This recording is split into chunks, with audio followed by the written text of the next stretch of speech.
थोड़ी मन में बात आ गई और उन्होंने कहा नहीं नहीं है, सब्जी है, इसको उतार लो, बहुत वजनी है महाराज। नीलकंठ शास्त्री जी की पत्नी ने पकड़ करके उस टोकरी को जो उतारा, कम से कम 50 किलो वजन रहा होगा, उतार करके नीचे रखा। तो उनकी पत्नी को दया आ गई। उन्होंने कहा बेटा इतने बड़े बोझ को तुम उठा करके ले आए। तब तक उनकी दृष्टि गई, देखा तो उस बालक के मुंह पर कटे का निशान बना था, इससे ऐसे कटा हुआ था, खून निकल रहा था। नीलकंठ आचार्य की पत्नी ने पूछा बेटा ये तुम्हें चोट कैसे लग गई?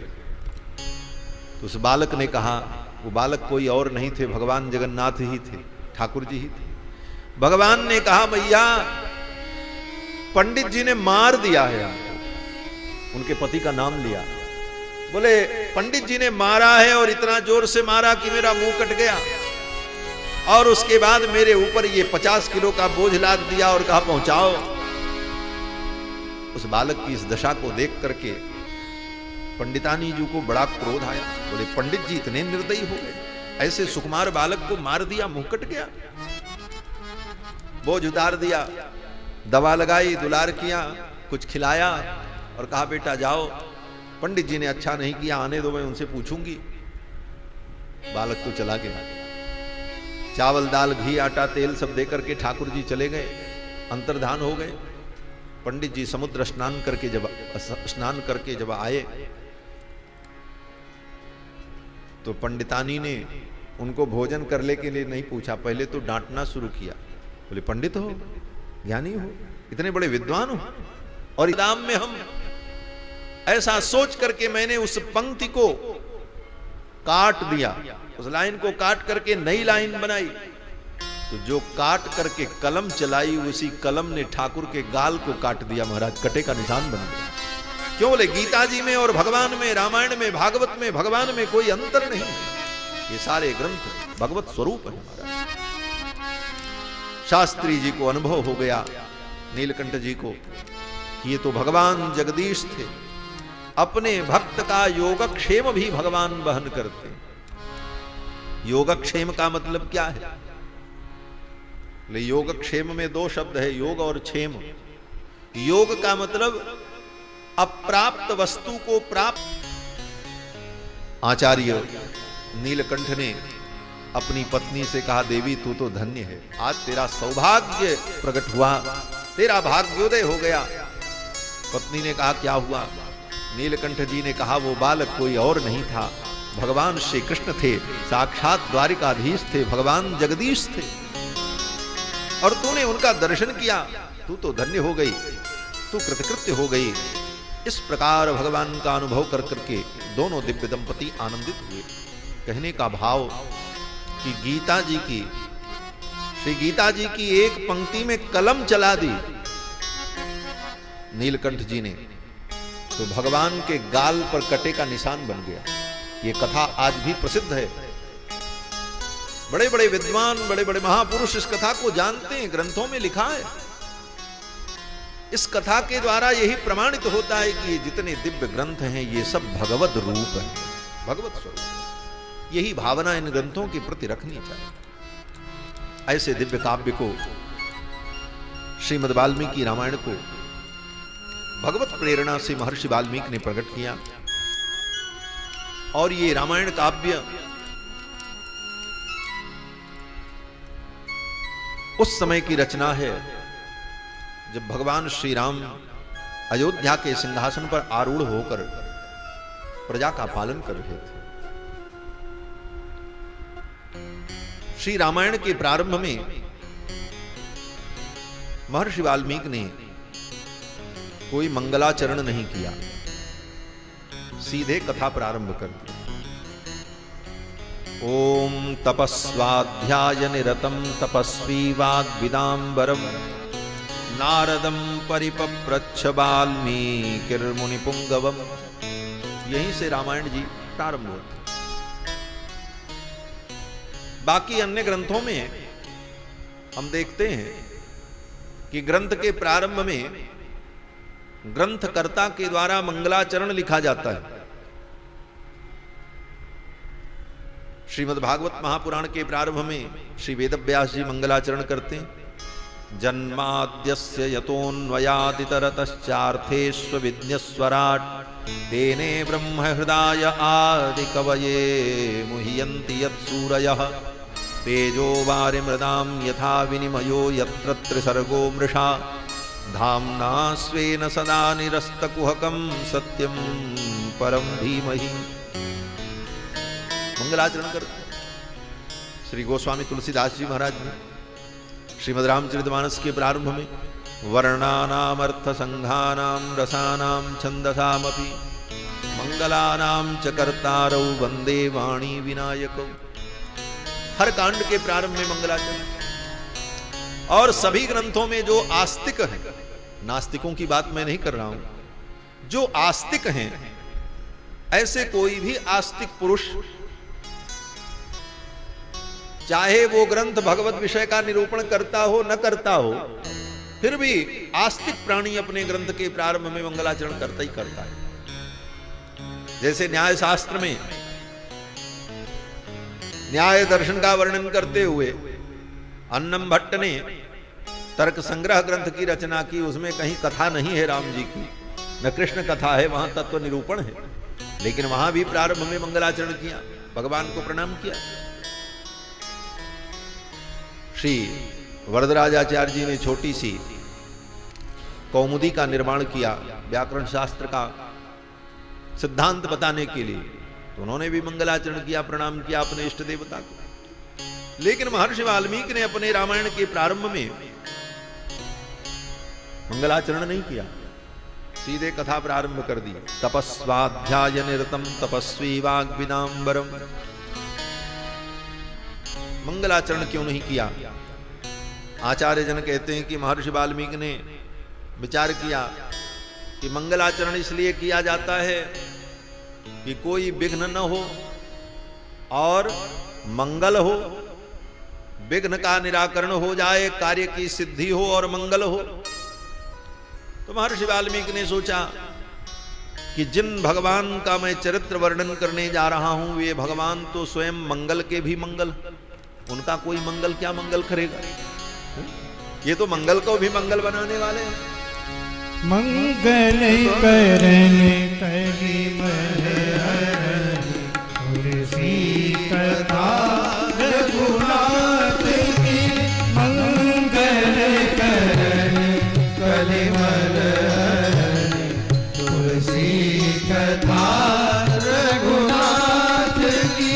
गति पूरी कविता सरित की, सरित पावन पाथ की।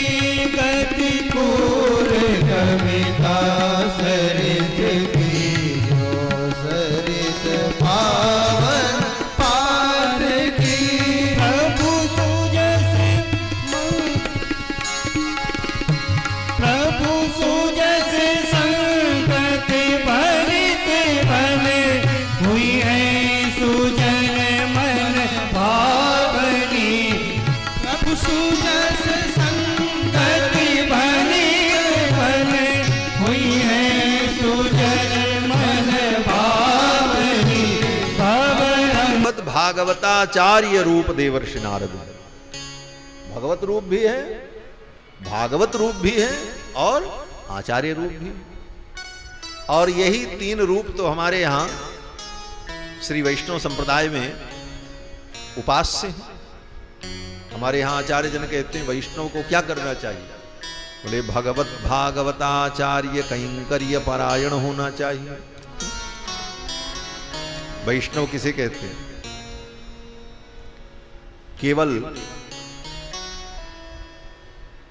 मंत्र दीक्षा ले लें और भुजाओं पर शंख चक्र अंकित करा लें, तिलक लगा लें, इतने से वैष्णव होने की इति कर्तव्यता पूर्ण हो गई, ऐसा नहीं। बोले ये तो वैष्णव बनने के लिए वैष्णव की क्लास में एडमिशन का एक रूप था। प्रवेश था। जैसे किसी विद्यालय में प्रवेश होने के लिए क्या करना पड़ेगा, बोले मार्कशीट लेकर के और जो कागज हैं वो सब लेकर के जाओ निश्चित समय पर, और एक निश्चित शुल्क देकर, प्रवेश शुल्क देकर आपको प्रवेश प्राप्त हो जाता है।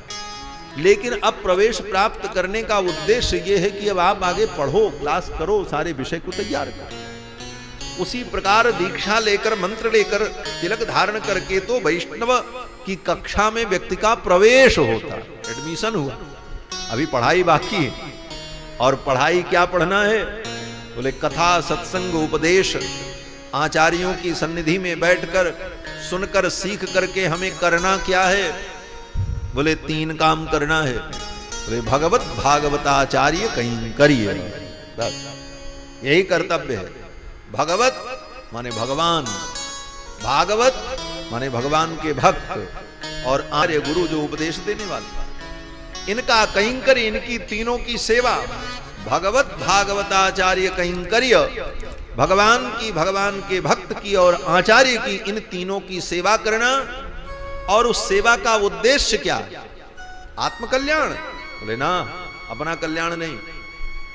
भगवान की सेवा, भागवत की सेवा और आचार्य की सेवा का एकमात्र उद्देश्य कि हमारी सेवा से, भगवान की सेवा से भगवान का मुखोल्लास हो, भागवत की सेवा से भागवतों का मुखोल्लास हो, और आचार्य की सेवा से आचार्य का मुखोल्लास हो। अर्थात हम भगवान की सेवा, भगवान का कैंकर्य इसलिए करें कि हमारी सेवा से भगवान प्रसन्न हो। भगवान की प्रसन्नता के लिए, भगवान के मुखोल्लास के लिए भगवान की सेवा, उस सेवा से हमारा कल्याण होगा, हमें मुक्ति मिलेगी, हम पाप मुक्त होकर के शुद्ध विशुद्ध हो जाएंगे। ये सब भावना एकदम त्याग देनी है, सोचना ही नहीं। भगवान के भक्तों की सेवा क्यों करें, बोले इससे हमारा कोई कल्याण होगा, हमारा व्यापार कारोबार बढ़ जाएगा, बेटा बेटी सब सुखी हो जाएंगे, सब बिगड़े काम बन जाएंगे। बोले कभी मत सोचना। संतों की सेवा, भागवतों की सेवा का एकमात्र उद्देश्य कि इस सेवा से संत प्रसन्न हो, उनकी प्रसन्नता ही उद्देश्य।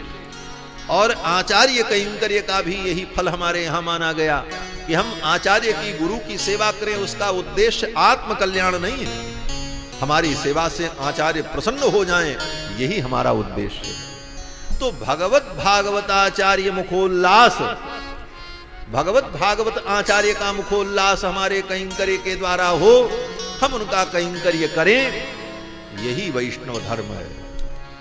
यही सब ग्रंथों के द्वारा हमें शिक्षा मिलती। भगवत भागवताचार्य कैंकर्य परायण होकर, भगवत भागवताचार्य कैंकर्य करते हुए, भगवत भागवताचार्य मुखोल्लास हमारे द्वारा हो, यही जीवन की सबसे बड़ी सफलता है। तो देवर्षि नारद कौन है, बोले इनके अंदर ये तीनों तत्व है, ये भगवत भी हैं, भागवत भी हैं और आचार्य भी हैं।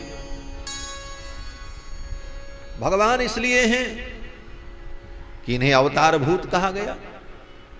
भागवत क्यों हैं, बोले भागवत इसलिए हैं कि भगवान के गुण का गान करते हैं।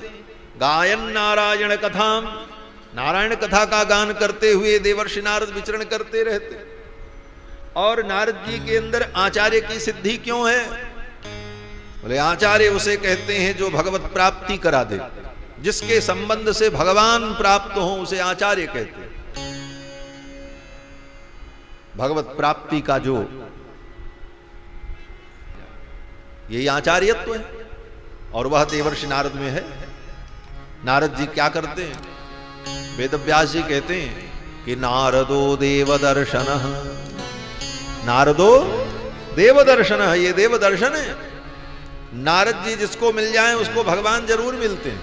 हाँ, आप 18 पुराण पढ़ लो, रामायण गीता भागवत पढ़ो, जिसको नारद जी मिले उसको भगवान जरूर मिले। तो जिसको आचार्य मिलेंगे उसी को ना भगवान मिलेंगे। आचार्यवान पुरुषो वेद, आचार्यादेव विदिता विद्या साधिष्ठम प्रापत, श्रुति कहती है। तो आचार्य प्राप्ति का यही फल है भगवत प्राप्ति। आचार्य के संबंध से भगवत तत्व की प्राप्ति, भगवत तत्व का अनुभव। तो बंधुओं, देवर्षि नारद कौन है? बोले देव दर्शन है।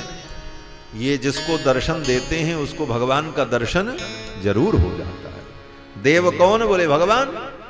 देव दर्शन, ये देवता का दर्शन, भगवान का दर्शन करा देने वाले। तो ऐसे देवर्षि नारद महर्षि वाल्मीकि के आश्रम में आए ब्रह्म मुहूर्त में। महर्षि वाल्मीकि ने उनका पूजन किया और पूजन करने के बाद पूछा, जिज्ञासा कि हे मुनिवर, आप तीनों लोकों में विचरण करते हैं और सर्वत्र आपकी गति है, आप ज्ञानी हैं। आपसे मैं कोई साधारण प्रश्न पूछने नहीं जा रहा। देवर्षि नारद से महर्षि वाल्मीकि ने यह नहीं पूछा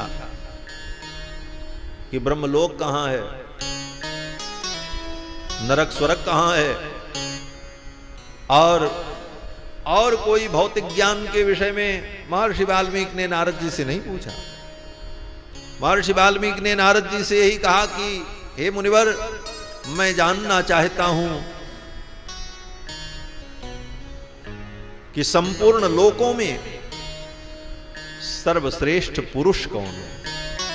कौन अस्मिन् सांप्रतम लोके गुणवान कश्च वीर्यवान धर्मज्ञश्च कृतज्ञश्च सत्यवाक्यो दृढ़व्रतः। इस समय संपूर्ण लोकों में गुणवान पुरुष कौन है? पहला प्रश्न है ये। कौन अस्मिन् सांप्रतम लोके गुणवान? ये गुणवान सबसे पहले कहा, बाकी गुण बाद में कहे। सीधे गुणवान कहा। मैं उस पुरुष को जानना चाहता हूं, कौन अस्मिन् सांप्रतम लोके गुणवान, जो गुणवान पुरुष हो और सर्वसमर्थ हो। बोले सर्वसमर्थ तो भगवान होते हैं, और भगवान जो सर्वसमर्थ हैं वो गुणवान हैं, वो निर्गुण नहीं है।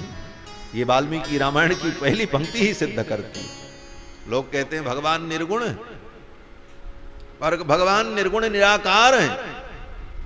भगवान निर्गुण निराकार निर्विकार हैं। पहली बात तो भगवान ही नहीं कहते, वो तो कहते ब्रह्म है। क्यों? बोले भगवान कहेंगे तो ऐसे ही भगवान सगुण होते हैं, भगवान कभी निर्गुण नहीं होते। भगवान शब्द का अर्थ ही है सगुण, जिसके अंदर 60 गुण्य संपन्नता हो वो भगवान। भग इत्येष धातुर्वही, वो भग धातु जो है, वो भग शब्द जो है, ये षडैश्वर्य वाचक है। ज्ञान शक्ति बलैश्वर्य वीर्य तेजांश शेषतः भगवत शब्दवाच्यानि विना हेयर गुणादि। ज्ञान शक्ति बल ऐश्वर्य वीर्य तेज, ये जिसके अंदर विद्यमान हो वो भगवान।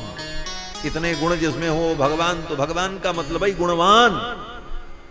भगवान का मतलब गुणवान। इसीलिए नारद जी से महर्षि वाल्मीकि ने पूछा, कौन अस्मिन् सांप्रतम लोके गुणवान? बोले भगवान की जिज्ञासा कर रहे हैं, क्योंकि गुणवान का मतलब भगवान और भगवान का मतलब गुणवान। और ये भगवत जिज्ञासा की, तो भगवान कहोगे तो भगवान कहने से ही गुणवान अर्थ प्रकट हो जाएगा। और जो कहे कि भगवान निर्गुण है, तो उसकी बुद्धि मारी गई है, उसकी बुद्धि तेल बेचने चली गई। भगवान कभी निर्गुण नहीं होते। भगवान सर्वगुण संपन्न है। इसीलिए हमारे आचार्य भगवान श्री रामानुजाचार्य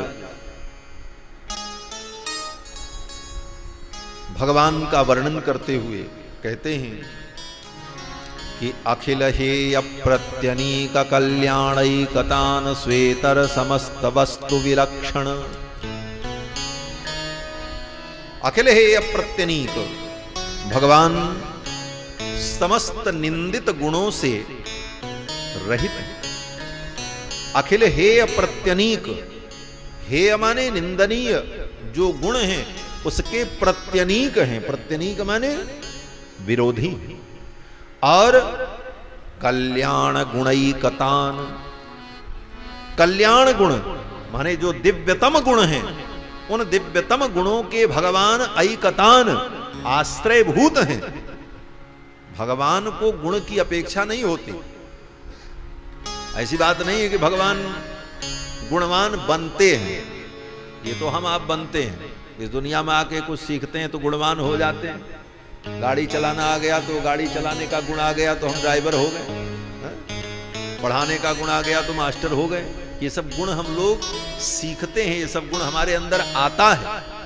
हम गुणों को बुलाते हैं तब हम गुणवान होते हैं। लेकिन भगवान के अंदर जो दिव्य गुण हैं, कल्याणैकतान जो भगवान हैं, वो भगवान के अंदर वे दिव्य गुण भगवान के बुलाने पे नहीं आते।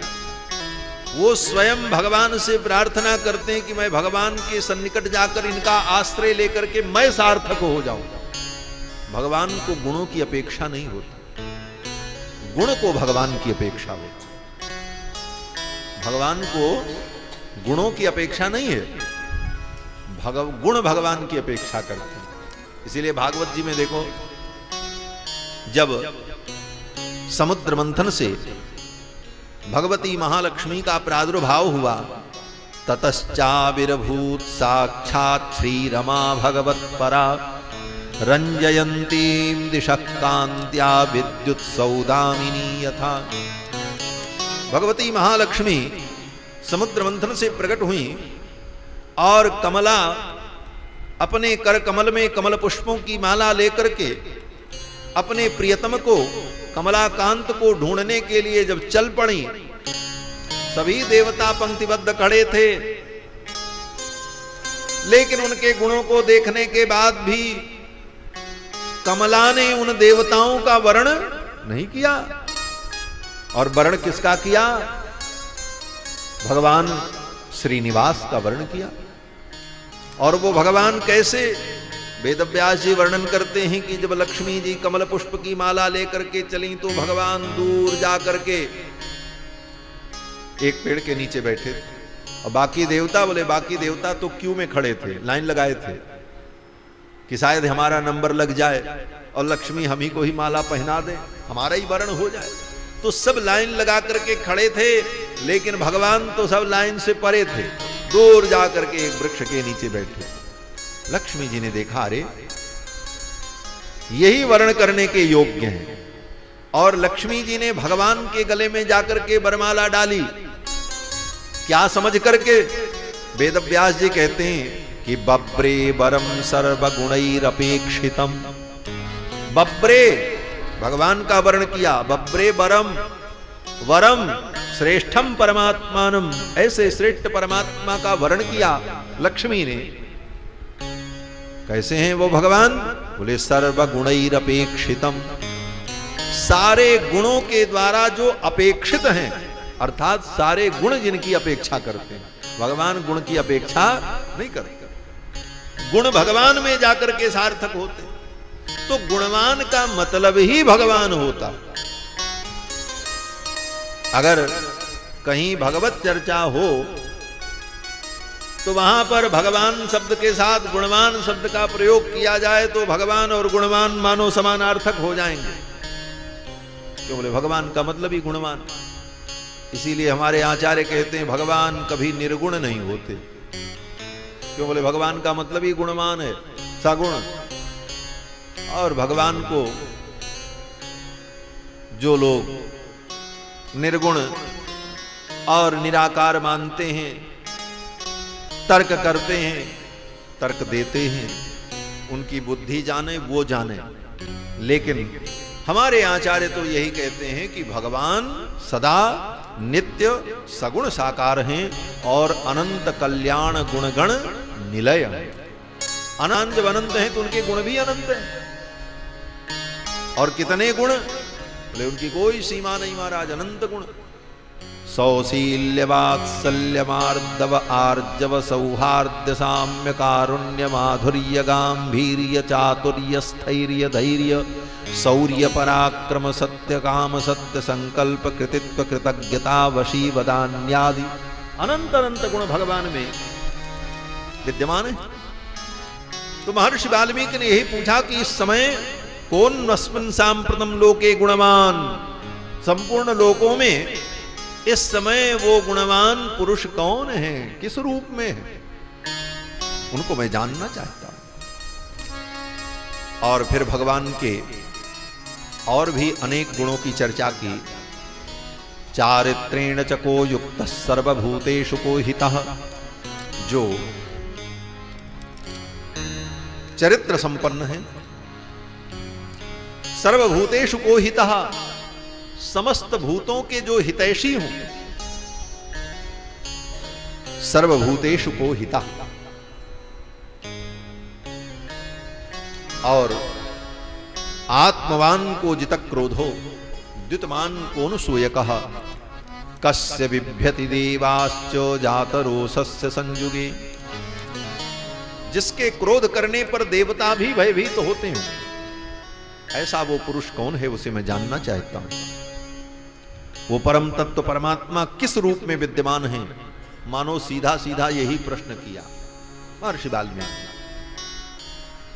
देवर्षि नारद ने कहा, हे मुनिवर, आपके प्रश्न का मैं उत्तर देता हूं। इस प्रश्न में एक विशेषता है। प्रश्न कितना कठिन है ये किसे पता चलता है? बोले प्रश्न करने वाले को नहीं पता चलता, उत्तर देने वाले को पता चलता।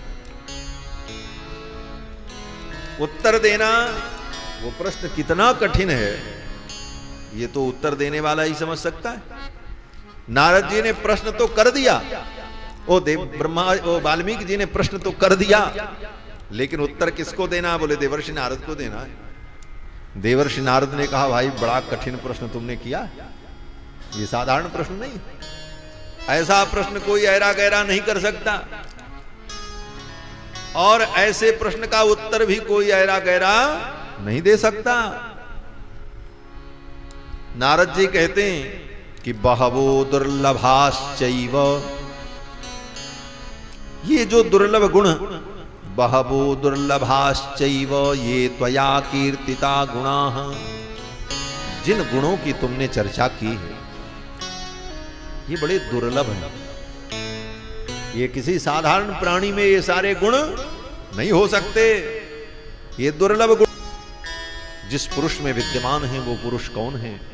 और ऐसा कहते हुए देवर्षि नारद ने महर्षि वाल्मीकि से कहा, हे मुनिवर, इस समय अयोध्या के सिंहासन पर विराजमान इक्ष्वाकु के वंश में उत्पन्न होने वाले जो श्री राम हैं वही इन गुणों से संपन्न है। इक्ष्वाकु वंश प्रभवो रामो नाम जनैः श्रुतः, इक्ष्वाकु के वंश में उत्पन्न होने वाले जो राम अयोध्या के सिंहासन पर विराजमान होकर के अयोध्या की प्रजा का किंवा संपूर्ण पृथ्वी का जो पालन कर रहे हैं। भगवान श्री राम केवल अयोध्या के राजा नहीं थे, अयोध्यानाथ तो कहलाते हैं, लेकिन वो केवल अयोध्यानाथ नहीं है, वो जगन्नाथ है, सारे जगत के नाथ है। क्योंकि अयोध्या के राजा चक्रवर्ती सम्राट होते, संपूर्ण पृथ्वी के राजा उनके अधीन होते थे, संपूर्ण जगत के नाथ। इक्ष्वाकु वंश प्रभवो रामो नाम जनैः श्रुतः, इसीलिए कहते हैं नारद जी कि राम जी से कोई अपरिचित नहीं है, इनका नाम सारी दुनिया में भी प्रसिद्ध है। क्यों? बोले साधारण राजा को लोग कितने लोग जानते हैं? साधारण राजा को केवल उसके राज्य के लोग जानते हैं, ज्यादा से ज्यादा उसके अगल बगल के लोग जाने। अभी आपको बता दें, इसी भारतवर्ष में कितने राज्य हैं?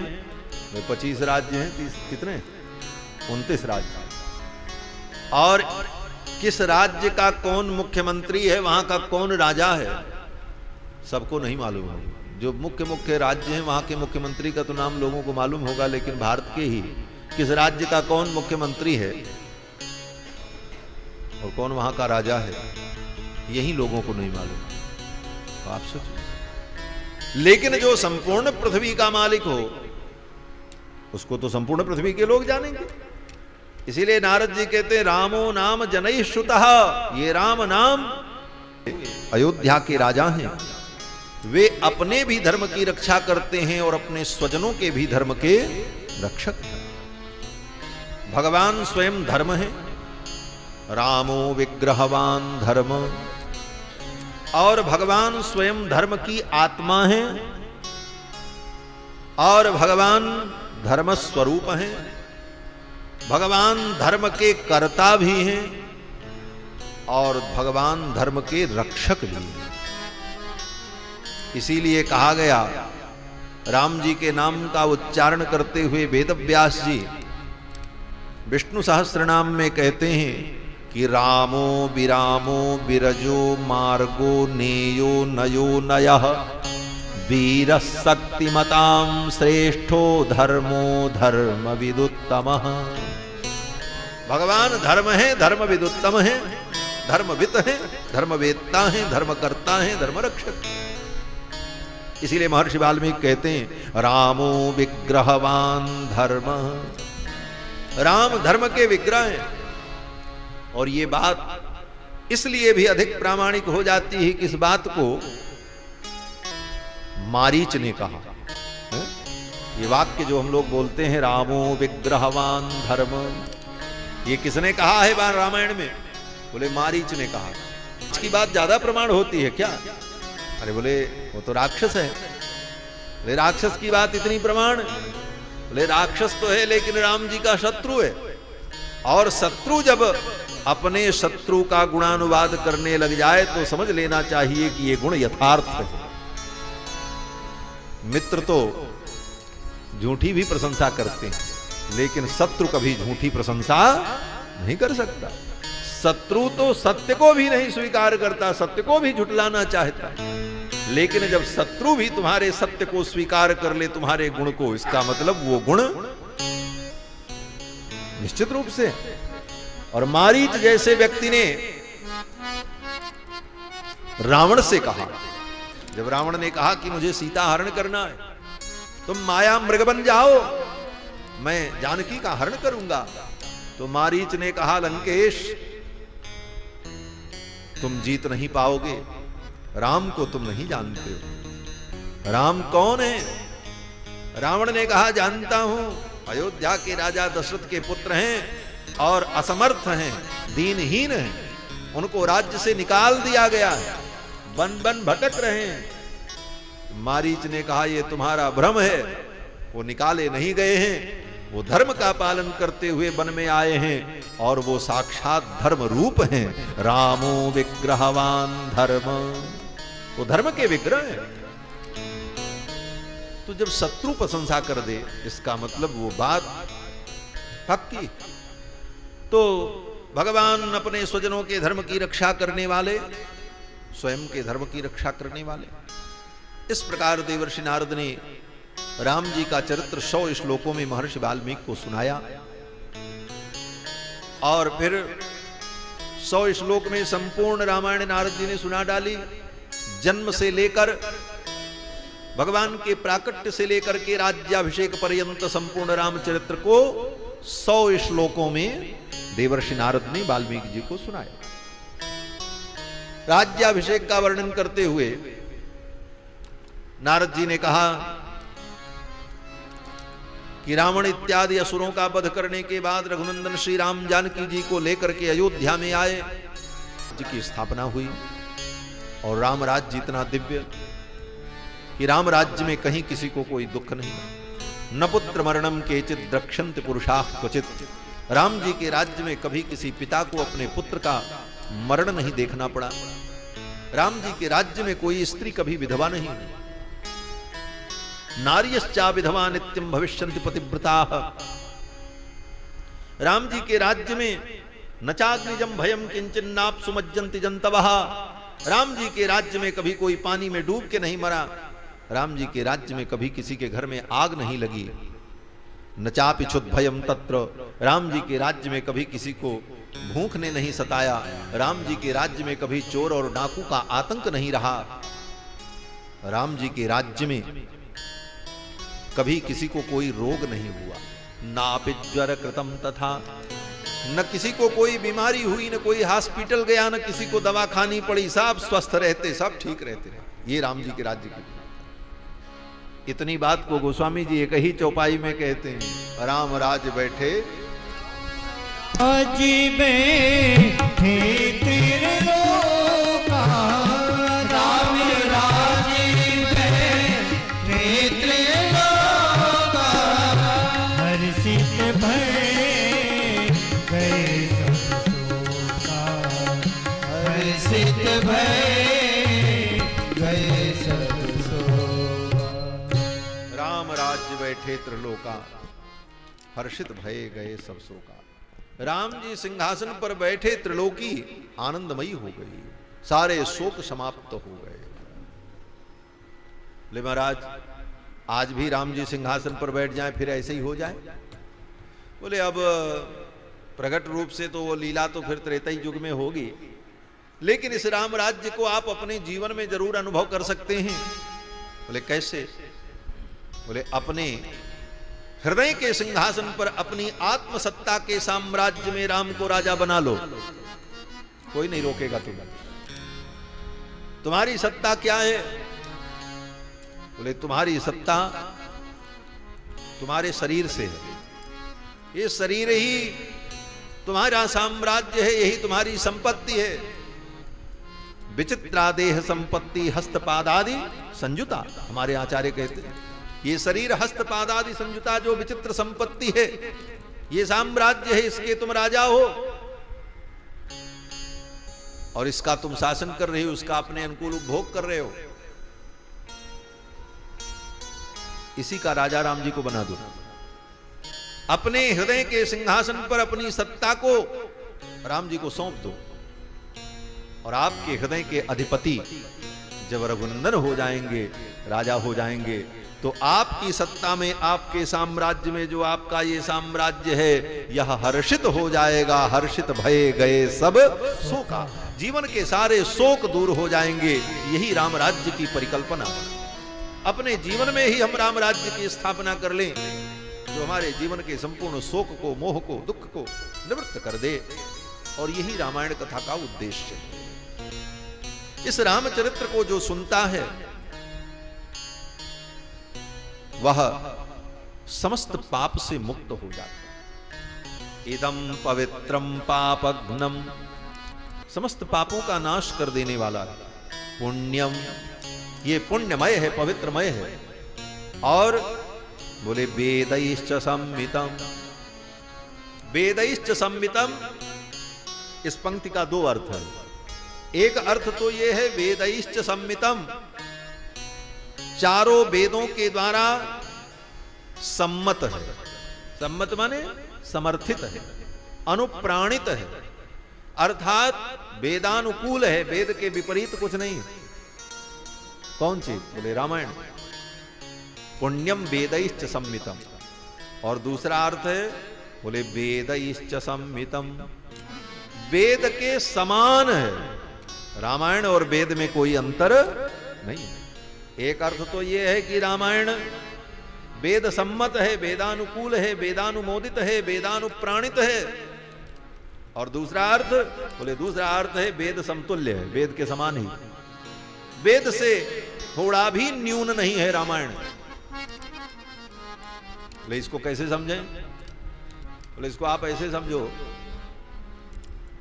कि जो परब्रह्म परमात्मा भूमा पुरुष हैं, जिनको वेदों ने भूमा पुरुष कहा, भूमा नाम की एक विद्या भी है उपनिषद में, भूमा विद्या, जिस भूमा विद्या के अनुष्ठान से भूमा पुरुष की प्राप्ति होती, वो भूमा पुरुष कौन है? बोले वैकुंठनाथ, त्रिपाद विभूति के अधिनायक भगवान।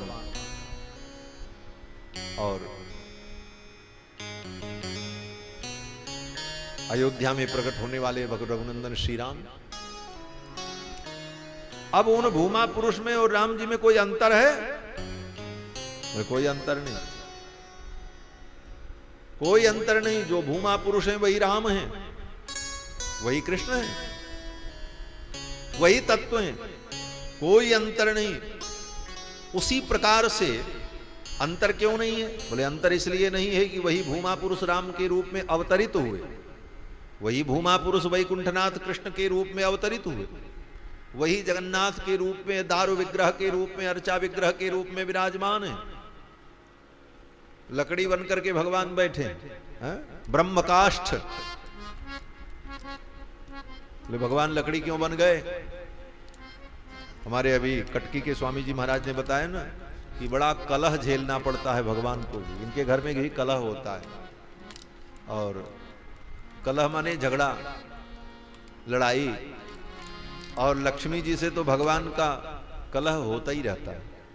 हमारे यहाँ रामानुज संप्रदाय के जो प्रसिद्ध दिव्य देश हैं, उन दिव्य देशों में जब ब्रह्मोत्सव होता है तो ब्रह्मोत्सव में प्रणय लीला, प्रणय कलह लीला होती है। भगवान की सवारी निकलती है, भगवान रथ पे बैठते हैं और चलते हैं। उस दिन भगवान अकेले जाते हैं कि सूख करके लकड़ी हो गई। हमारे भक्तजन कहते हैं कि भगवान के घर में कितना कलह है। अरे हमारे आपके घर में जैसे कलह होता है, कभी बेटा बदमाशी करे तो पिता सिर पीटता है, कभी पत्नी के कारण परेशानी, कभी भाई के कारण, कभी किसी के कारण। मुखिया को तो सब झेलना ही पड़ता है। तो भगवान के परिवार में भी बड़ी जबरदस्त कलह है। बोले क्या कलह है? आचार्य कहते हैं कि एका भार्या प्रकृति मुखरा। भगवान की एक पत्नी है जिसका नाम है सरस्वती। ये बड़ी मुखरा है, बहुत बोलती है, दिन भर बोलती रहती है। और जिसकी पत्नी बहुत बोलने वाली हो, उससे पूछो कि उसको कितना सिर दर्द होता है। बोलती रहे महाराज दिन भर, बंद ही न हो। तो भगवान की तो एक पत्नी ऐसी ही, एका भार्या प्रकृति मुखरा।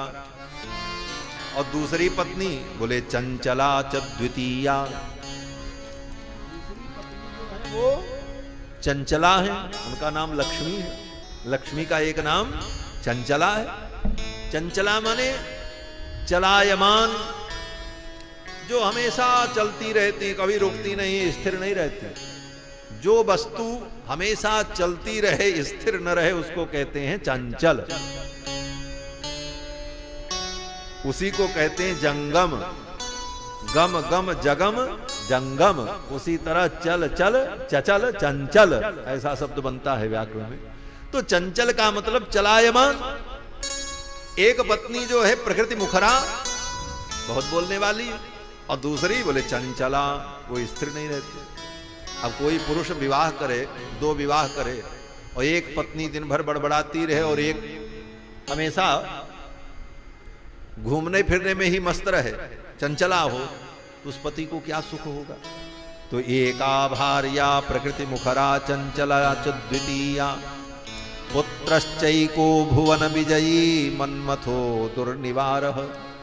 और भगवान का एक बेटा, ऐसे तो भगवान के बहुत बेटे हैं, लेकिन एक बेटा जो, क्या नाम? बोले प्रद्युम्न।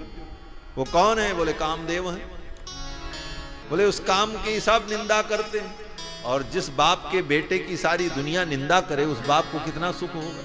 सोचो, आपके बेटे को सारी दुनिया कोसे, बड़ा नालायक है, बड़ा बेकार है, ऐसा है, वैसा है, तो क्या आपको सुख होगा?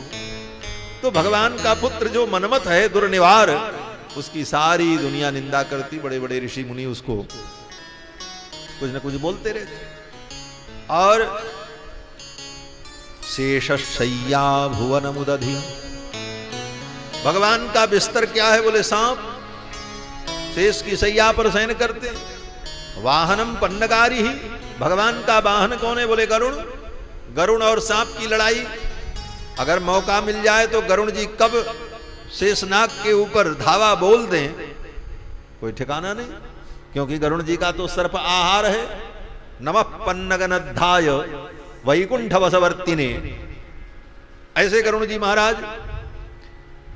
ये कलह, तो ये घर का जो कलह है भगवान के घर में, एका भार्या प्रकृति मुखरा चंचला च द्वितीया पुरुष है, बातें कही। उसी प्रकार से वेद ने ही रामायण के रूप में अवतार लिया, इसीलिए रामायण में और वेद में कोई अंतर नहीं है। बात बस इतनी है, यही कहने के लिए इतनी बात कहनी पड़ी। वेदैश्च सम्मितम, सर्व वेदैश्च सम्मितम, समस्त वेदों से सम्मित ये रामायण है, अर्थात समकक्ष है, उसी के समान है। किम वा वेद ही रामायण है, रामायण में वेद में कोई अंतर। वेद ही रामायण के रूप में अवतरित हो गए।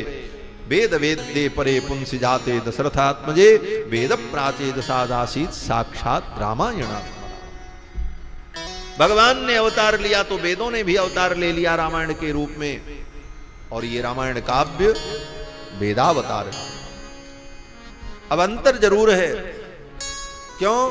बोले अवतार और अवतारी में तत्वतः अंतर नहीं होता, लेकिन व्यवहारतः अंतर होता है। ये बड़ी सूक्ष्म बात है। तत्वतः अंतर नहीं होता, लेकिन व्यवहार में अंतर होता है।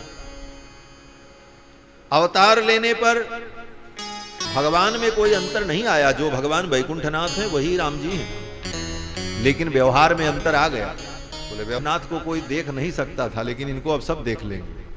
वैकुंठनाथ को कोई छू नहीं सकता था, इनको सब छुएंगे। वैकुंठनाथ के चरणों तक पहुंचने में ब्रह्मादिक देवताओं का सामर्थ्य नहीं है, लेकिन अब बोले अब इनके चरणों के पास कीट पतंग भी आकर के बैठ जाएंगे। ये सुलभता हो गई, ये व्यवहार में अंतर आ गया, तत्व में अंतर नहीं हुआ। उसी प्रकार वेद ने जब रामायण के रूप में अवतार लिया तो वेद में जो तत्व है उस तत्व में और रामायण में कोई अंतर नहीं आया, लेकिन व्यवहार में अंतर जरूर आया। बोले क्या अंतर आया? बोले जब तक वेद वेद रूप में थे तब तक वो सबके लिए ग्राह्य नहीं थे, सब वेद नहीं पढ़ सकता था, सबको वेद पढ़ने का नियम नहीं था, सब वेदों के सन्निकट नहीं जा सकते। लेकिन वही वेद, चारों वेद जब रामायण के रूप में हो गए तो सबके लिए सुलभ हो गए। जैसे भगवान अवतरित होकर के सबके लिए सुलभ बन गए, उसी प्रकार अनंत ज्ञान राशि जो वेद है वही रामायण के रूप में सबके लिए सुलभ हो गए। अब सबके लिए सुलभ हो गए, इसमें प्रमाण क्या है? बोले ब्राह्मण क्षत्रिय वैश्य शूद्र सब वेद पढ़, रामायण पढ़ो। वेद सब नहीं पढ़ सकते थे, लेकिन रामायण सबके लिए हो गए, और सबका कल्याण रामायण के द्वारा संभव हो गया। नारद जी कहते हैं पठन द्विजो बाग वृषभत्वमीयात् स्यात् क्षत्रियो भूमिपतित्वमीयात् वणिक्जनः पुण्यफलत्वमीयात् जनश्च शूद्रोऽपि महत्वमीयात्। ब्राह्मण क्षत्रिय वैश्य शूद्र सभी वर्ण के लोग, स्त्री पुरुष आबाल वनिता वृद्ध, सब इसको पढ़ें और सबका कल्याण हो, ये सब के लिए सुलभ हो गया। तो वही चारों वेद रामायण के रूप में अवतरित हुए। देवर्षि नारद ने महर्षि वाल्मीकि को संक्षेप में 100 श्लोकों में राम कथा सुनाई। देवर्षि नारद जी चले गए। नारद जी के चले जाने के बाद महर्षि वाल्मीकि तमसा नदी के तट पर स्नान करने के लिए जाते हैं, और वहां तमसा नदी के तट पर एक अद्भुत घटना घटित होती है। एक क्रौंच पक्षी का एक निषाद ने शिकार किया। उस कौंज पक्षी को जब बाण लगा तो उस दुख को, उसकी पीड़ा को देखकर महर्षि के हृदय में दया समुच्छलित हो गई, वाल्मीकि जी के हृदय में, और वाल्मीकि जी के मुख से उस निषाद के लिए शाप निकला, और वही साप, वही शोक श्लोक बनकर के प्रकट हो गया। शोक श्लोकत्वमागतः, शोक ही श्लोक बनकर के आ गया। और वो श्लोक कौन सा है, विशेष चर्चा कल के सत्र में श्रवण करेंगे। आज के सत्र का यहीं पर विराम करते हैं। 7:30 बज गए हैं। 4 बजे से कथा प्रारंभ होगी, प्रतिदिन 4 बजे से 7 बजे तक, 7:30 तक। आज 7:30 हो गए। आज स्वास्थ्य भी बहुत ठीक नहीं है, पहला दिन है, सबकी व्यस्तता रही, सब समय से कोई आगे पहुंचा, कोई पीछे पहुंचा, और फिर सब कुछ करते कराते पूरा दिन बीता। तो कल से संपूर्ण कार्य क्रमबद्ध समयबद्ध होकर के चलेगा। तो कल पुनः हम लोग यहीं पर 4 बजे मिलते हैं, आगे की चर्चा का श्रवण लाभ प्राप्त करने के लिए। तो आइए अब भगवान नाम संकीर्तन कर लें, फिर रामायण जी की आरती। बोलो श्री सीता रामचंद्र भगवान की जय, श्री जगन्नाथ भगवान की, श्री हनुमान जी महाराज की जय। जय सीताराम। राम जय जय राम, श्री राम जय जय राम, श्री राम जय